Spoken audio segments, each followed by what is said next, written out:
Hello everyone, অগ্নিলাকে নিয়ে আজও কিন্তু আমি স্কুলে চলে এসেছিলাম বরাবরের মতো। তো অগ্নিলাকে এখান থেকে নিয়ে আমি ডিরেক্টলি বাসায় চলে এসেছি। অগ্নিলার কিন্তু অনেক ক্ষুধা লেগে গিয়েছিল, এজন্য অগ্নিলাকে একটু মিনি রাইস কুকারে নুডলস রান্না করে দিয়েছিলাম। তবে ইদানিং আমি ভালোভাবে ভিডিও ছাড়তে পারছি না, এর জন্য কিন্তু আমি আন্তরিকভাবে দুঃখিত। কারণ অগ্নিলার পরীক্ষা, এজন্য অগ্নিলাকে একটু টাইম দেওয়া লাগছে। ইনশাল্লাহ পরীক্ষা শেষে অবশ্যই ভালোভাবে ভিডিও করে আবারও আপলোড দিব।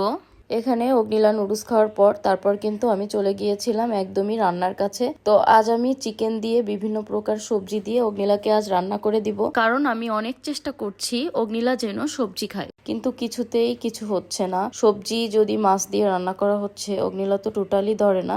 এজন্যই আমি আজ এর ভিতর দিয়ে দিয়েছি একটা আলু, পেঁপে আর 3টা টমেটো।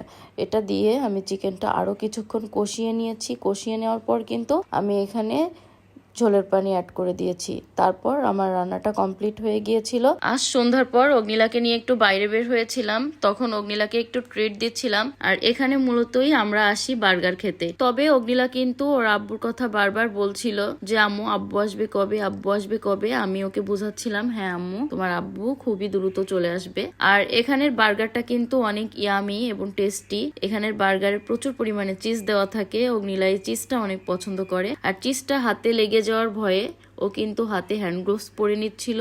আজ এ পর্যন্ত, দেখা হবে নেক্সট কোনো ভিডিওতে। আল্লাহ হাফেজ।